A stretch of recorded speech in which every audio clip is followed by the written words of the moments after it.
What's good, beautiful people? It's your girl Tay, and I'm here yet again with another update video. So happy Saturday, you guys. I know my video is a little bit later than normal, but I had to get all my kids up and get them fed and get them whatever it is that they ate, they Apple Jacks or whatever it was cracking this morning, so that their bellies would be full and I don't have to hear mommy, mommy, mommy at the door. But definitely make sure you guys smash that like button, comment down below, subscribe if you haven't already, plus push your post notification bell button so that way anytime I upload a video, you will be notified. So a couple of quick things that I wanted to just get out the way. So I'm going to say that I think that in all honesty, in an effort for the lawmakers, politicians, whatever you want to call them, I mean, honestly, I don't know. I'm going to give you guys the information and you let me know what you think. So we've got some possible bills that were just recently introduced. On top of that, we've got the fact that finally this very large $1.9 trillion stimulus package details were released yesterday. So that's definitely going to be the topic of this video. We've also got some more states that have been approved for the pandemic EBT. So you're going to have to watch the video all the way through if you want to get all of that wonderful information. But to get the public service announcements out the way first. So in California, and I found this information to be, I don't know if I like it or not, but it says here only about 3 out of 10 companies in the U.S. offer free or reduced cost emergency child care for their employees. But supposedly in California, that's going to change.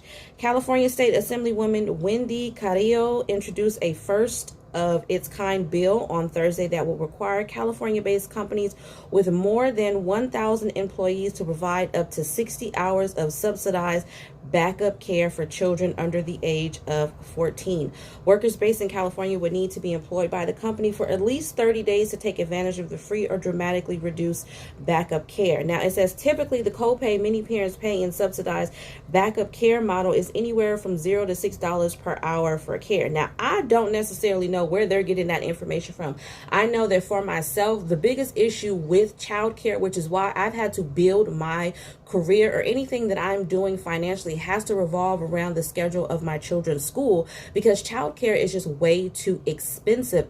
I don't know what it is in other states, but I know in California, even when you go to these little agencies or when you try to hire people that don't necessarily work with an agency, don't necessarily have a daycare center, they are charging you more than what minimum wage is. I've had some people charge me or want to charge me $15 an hour when I'm only making $12 an hour. And I end up actually giving them my whole paycheck and essentially end up paying them to watch my kid. And then that leaves no money for me to use to pay my bills, buy groceries, or anything else. So I'm not exactly sure where they got this amount from, but childcare is more than just $0 to $6. Now, subsidized care, I don't really know too much about that.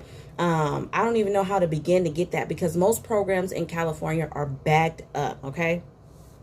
It says Thursday's bill doesn't stipulate the maximum out-of-pocket amount parents would pay, obviously. If passed, the proposed subsidized care mandate will go into effect January 1st of 2022 and impact an estimated of 3.6 million California employees, according to Ms. Carrillo, a Democrat who represents northeastern Los Angeles and East Los Angeles. This is the first bill in the U.S. to require employers to offer subsidized care. So I can't necessarily say that I don't like this. I do definitely think that it's a good idea that employees or big, large companies, like they say, who have 1,000 or more employees, offer some type of child care. But it seems like, and I want to get a little bit more information about this. This is backup care. So in the event that you can't get whoever normally to watch your kids, then this would kick in. And that's an issue for me because I feel like it should be, depending on the type of job, like if you have a regular 9-to-5 job, you work an 8-to-5, I do feel like employees or employers, I should say, should offer some type of child care assistance for those who are working those daytime hours and even possibly, nighttime hours. But that's just my personal opinion.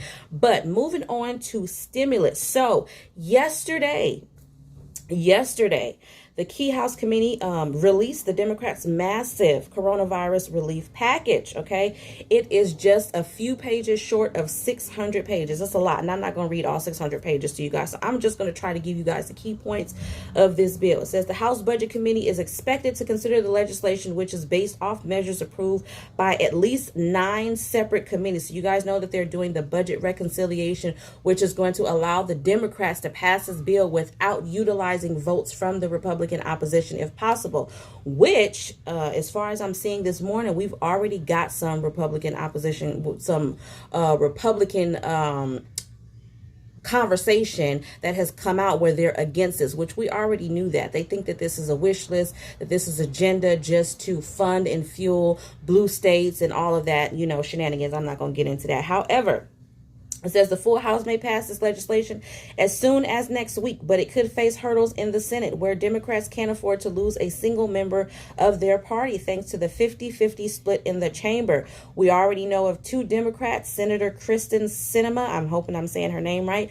but she is a representative of Arizona, and of course Joe Manchin, I've been speaking about him, of West Virginia, who has voiced his opposition to one element of the plan, basically raising the minimum wage to $15 an hour. So I think that in order for them to pass this, most likely it's not going to go through next week when they wanted to. They're going to have to go back and amend it and probably take this out. Now, I don't know if President Biden is going to be for that. I did read another article, receive another notification stating that he was willing to even cut down on the total amount of this stimulus package. However, there are some significant factors in this package that he's just not willing to negotiate on, okay?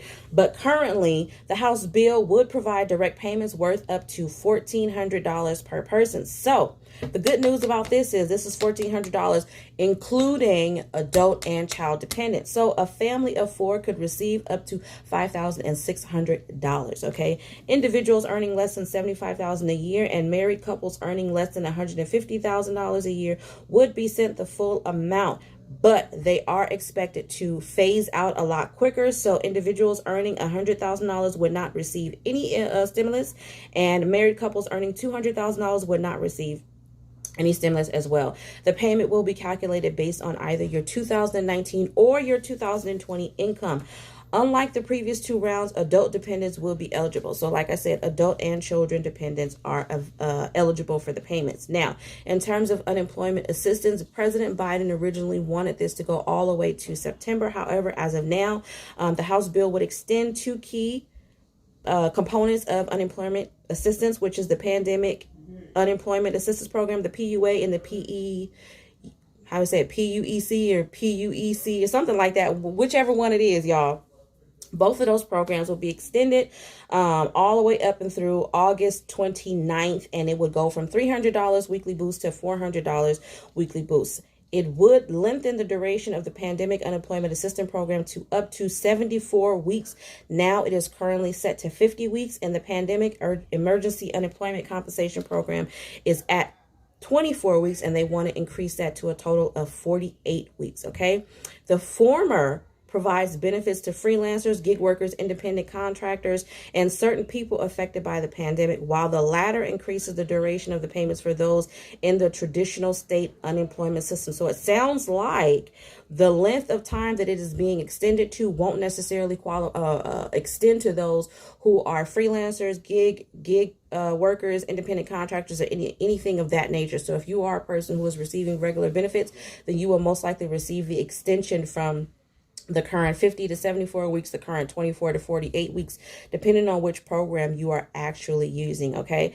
Again, here it reiterates that the president's plan had called for the continuing of the benefits through the end of September, but as of right now, it's going to be set at August 29th, okay?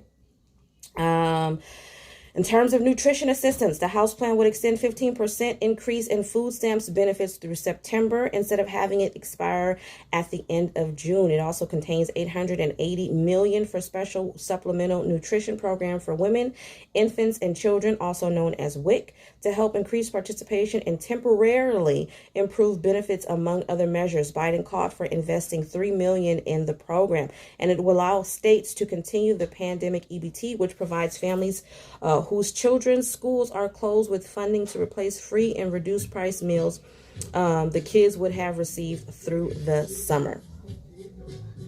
Sorry about that, you guys. My neighbor decided he was going to get up this morning and have a party by himself in the parking lot and turn his music on. And I don't want to get copyright, so I had to cut it and close the window.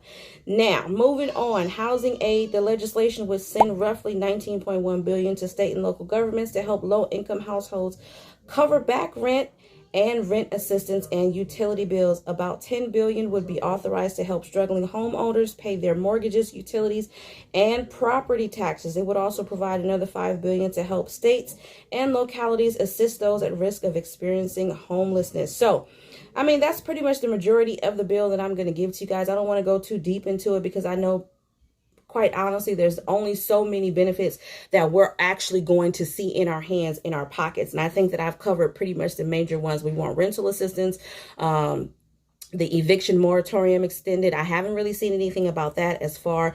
You guys know I've been talking to you about the tax credits for families and workers, the $3,600 for children under 6, and then the $3,000 for children under the age of 18, which is expected to start maybe in July.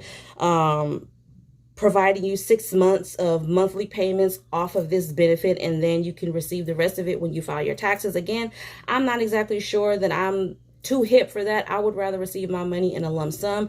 But in terms of stimulus, you guys, I would say that this is pretty good news. However, like I said, I've been receiving what do you call that, notifications already where they're saying that people are opposing this bill. They're not going to make it easy. The Republicans are not going to make it easy for the Democrats to pass this bill. Like I said, they consider it to be a wish list, a generous wish list, a hidden agenda. And like I've been saying, I'm not for or against nobody. I don't particularly care for nobody. It's all about the resources. And at the end of the day, it's all about what they're going to give us, what they're not going to give us. And to be perfectly honest, I feel like in many other situations where the government should have stepped in and provided additional help and resources for us, they have failed to do so. Now, I am seeing that President Biden did actually step in today and declared a disaster, a major state of emergency in the state of Texas because they are having some issues with their water system. Millions of people, I think they said about half of the population or even close to all of the population is going without clean water, and they actually had to issue boil your water announcement telling them that they need to boil their water because pipes have burst. I mean, there's a lot going on out there. I'm really looking forward to see what the government is going to do to help the state of Texas out. But let me give you guys the last bit of information, which is, of course, the pandemic EBT. So not a whole lot has changed, you guys. Again, stay on the lookout for what's going to happen in March, because I think March is going to be that magic month for us. But definitely want to give you guys the names of the states that have been approved for pandemic EBT. So currently we have Alaska. Oh, and for California, I did receive another comment to a previous video with someone who actually lives fairly close to me stating that they also received an email from their child's school that California has been approved for pandemic EBT. So I think they're just waiting to the very end of February before they update the system and make their announcement or whatever. So stay tuned for that. So I'm going to say California tentatively, okay? Alaska, Delaware, DC, congratulations. Illinois, Indiana, Massachusetts, Michigan, Minnesota, New Mexico, North Carolina, Ohio, Puerto Rico, Rhode Island, South Carolina, Tennessee, Vermont, West Virginia, and Wisconsin. On that note, I did also check the names of the states that have been approved going forward for March, and the only state that I have seen as of yesterday was actually Wisconsin. So Wisconsin is the only state that has been approved as of right now for emergency SNAP benefits for the month of March, not February, you guys. But definitely stay tuned for the next video. I'm gonna get out of here, and yeah, remember to live, love, elevate, stay warm, wash your hands, wear your mask, and I'll see you next time. Peace.